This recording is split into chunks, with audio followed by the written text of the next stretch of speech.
This picture dates from September 1976, the month of Mao Zedong's death. Mao Zedong had acted as the leader of China for 27 years, since 1949, and he was revered by large swaths of the Chinese population as the hero who had saved China from imperialist forces and restored its national pride. In the foreground of the photograph stands a young Chinese man who has travelled to Tian'anmen to grieve the passing of Mao Zedong. The black armband on the man's left arm is a signifier that he is grieving. The picture was taken in Tian'anmen Square facing north. In the background stands one of the most recognisable structures in China, Tian'anmen Gate, which in English translates to the Gate of Heavenly Peace. By 1976, a large portion of Beijing's original imperial architecture had been demolished, a majority on the orders of Mao Zedong himself. Yet Tian'anmen Gate not only was spared, but actually grew in importance, even serving as the site for the grieving of the passing of Mao Zedong. This raises the question, what is it about Tian'anmen Gate that makes it so important? And why is it seen as synonymous with the power of the Chinese state? The truth is that the gate is not simply a structure, but rather is a physical representation of the heavenly mandate, a concept that has underpinned the authority and legitimacy of Chinese rulers for thousands of years. 600 years ago, when Beijing was designed by the Emperor Yongle of the Ming Dynasty, Tian'anmen Gate was seen as the link between the earth and the heavens, as this painting from the period illustrates. Today, we are going to explore the reasons why the gate is synonymous with the heavenly mandate and how Tian'anmen Gate has had such a significant impact on Chinese history. When Beijing was built in the year 1420, the city was divided into 3 concentric zones. At the core was the Forbidden City, the emperor's residence, and surrounding this was the Imperial City, that only the emperor and other high-ranking government officials were allowed to enter. Everyone else could only ever travel in the periphery zone. The main entrance corridor into the Imperial City lay to the south. Tian'anmen, which roughly translates as the Gate of Heavenly Peace, was just one part of this entrance corridor. And to understand the gate's significance, we must first understand how both the Imperial City and the entrance corridor were seen in the eyes of the Chinese. This is a section of the wall that surrounded Beijing's Imperial City. Unlike the defensive wall that fortified Beijing's exterior perimeter, the main purpose of this wall was to associate the Chinese emperor with the mythical celestial emperor of Chinese folklore. Its colour was the same as that as the North Star, said to be the home of the celestial emperor, and its height ensured that no one could see over its walls, ensuring the world inside remained as distant and as unknown as that of the celestial emperors. This was one part of the grand illusion that tried to legitimize the emperor's claim to be the celestial emperor's counterpart on Earth. The southern entrance into the Imperial City was conceived as the intersection between the human world and the realm of the godlike Chinese emperor. It covered an expansive area consisting of a T-shaped closed-off passageway, at either end of which were 2 of Beijing's most important gates. The architecture, the names, and the function of both gates was designed to reinforce the emperor's legitimacy and all-powerful image.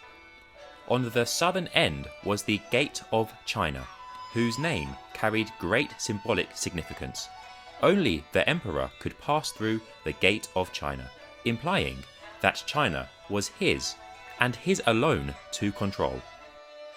Everyone aside from the emperor would have to take an extended route around the walls to enter the passageway via one of the inferior side gates.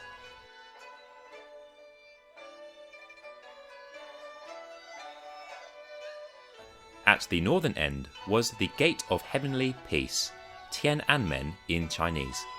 The name is a shortened form of an ancient Chinese saying that proclaims that the mandate to rule is bestowed upon an emperor by the heavens, but it is only valid whilst the emperor fulfills the will of the heavens, which requires him to keep earth peaceful and prosperous.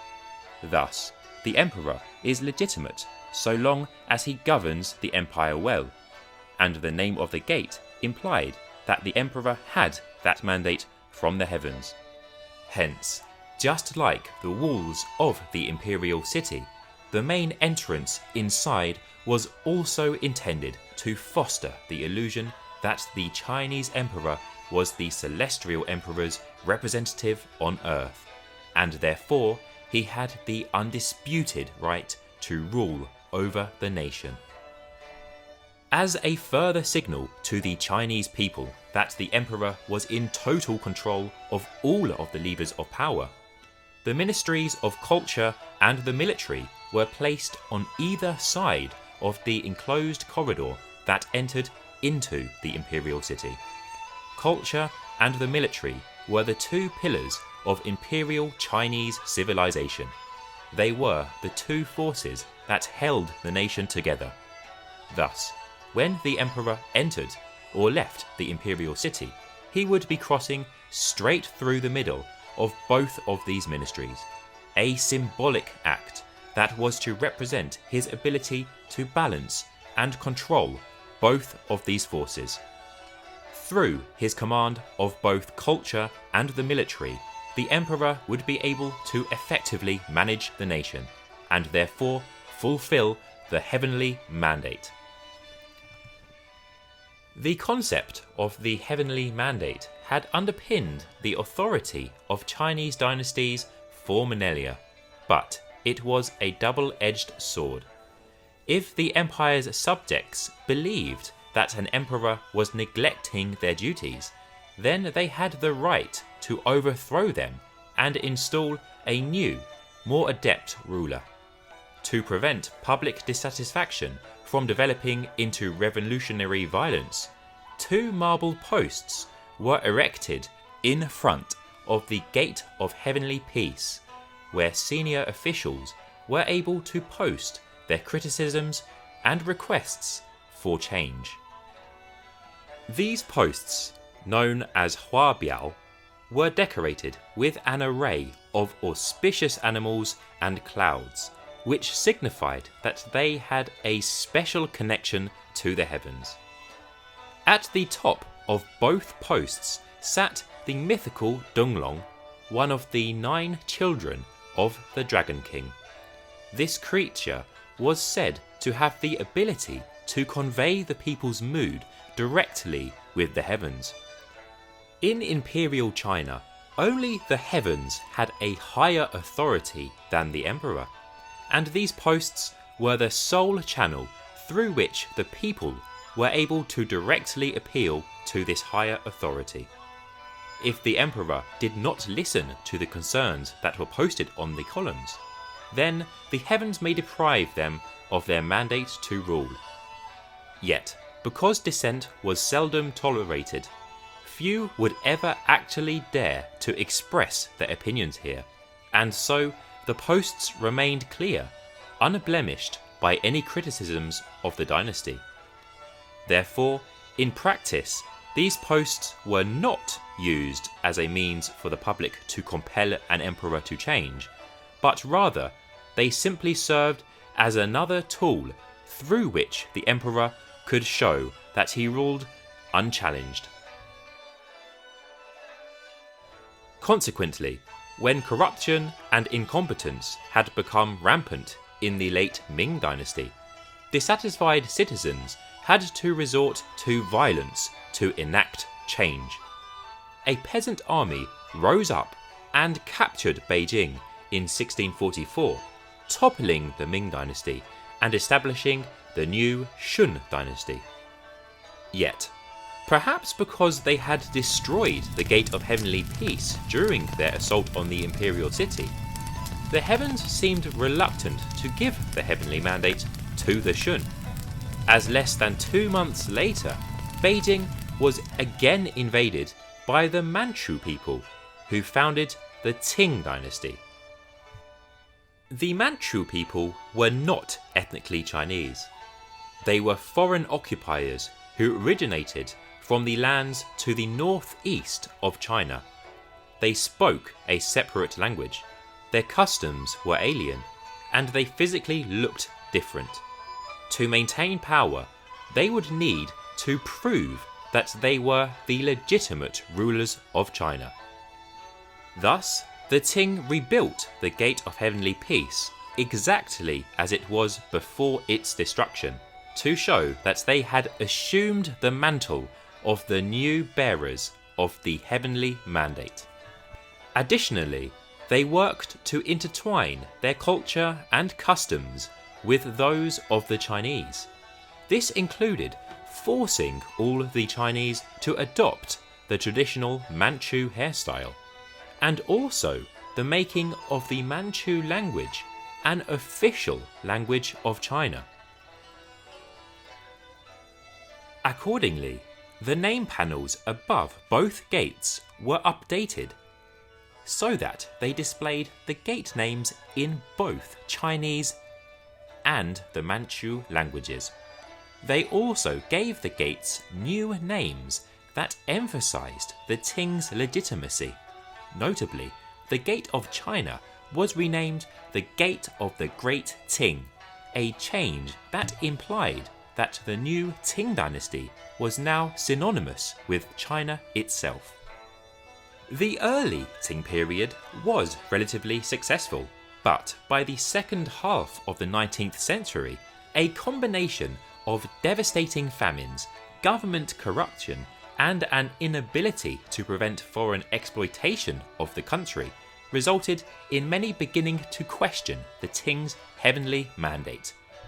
A series of internal rebellions attempted to overthrow the Qing, but each was unsuccessful, in part because the Qing was supported by a group of Western nations that were manipulating the dynasty for their benefit. As external interference increased, so too did public anger towards foreigners. Desperate to put a stop to foreign interference, the Qing tolerated the arbitrary killings of foreign citizens throughout China, and in the year 1900 permitted a peasant army to launch an attack on the foreign diplomatic quarter that had been built in front of the imperial city itself. To rescue their besieged citizens, an 8-nation alliance formed and invaded Beijing. Yet, once these 8 nations had control of the city, they then decided to make a show of force, to display to the Qing their military superiority and to warn them never to allow their citizens to be in danger again. This display included the conducting of a series of military parades within the entrance corridor in front of the imperial city. Having foreign troops desecrate this sacred space, an area that was the physical representation of the Qing's heavenly mandate, shattered the Qing's claim to have any legitimacy to rule over China. Just a decade later, in 1912, the Qing dynasty collapsed. China would never again be ruled by an emperor, meaning that it was no longer necessary to uphold the illusion that the imperial city had a special link with the heavens. For the first time, the public were permitted to enter into the previously off-limits imperial city and to pass through the gateways of its southern entrance. The original function of the corridor, to funnel traffic through separate entrances in order to highlight the emperor's divine status, was no longer relevant, and so the walls that closed off the corridor were promptly demolished in 1913. The Gate of China and the two side gates were spared, but were deprived of any real significance.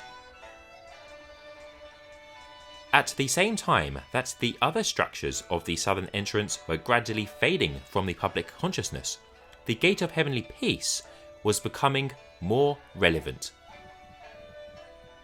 After the Qing's collapse, China had descended into a state of prolonged instability where numerous political factions, each with their own divergent ideologies, competed for control of the nation.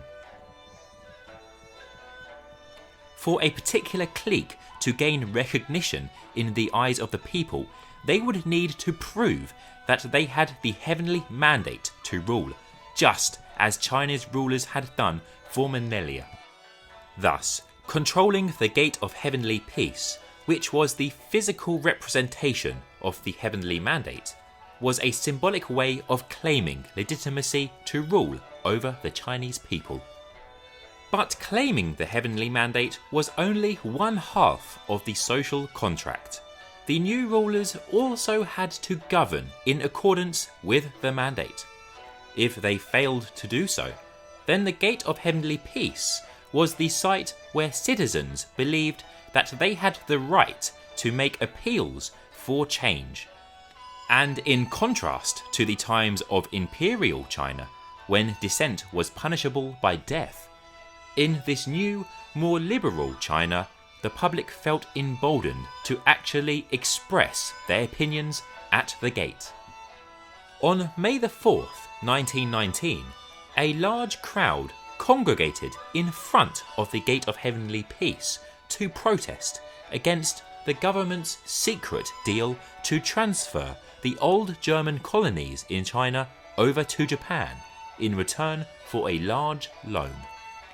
Listening to the people, the government changed its stance and eventually mediated the return of the land in 1922.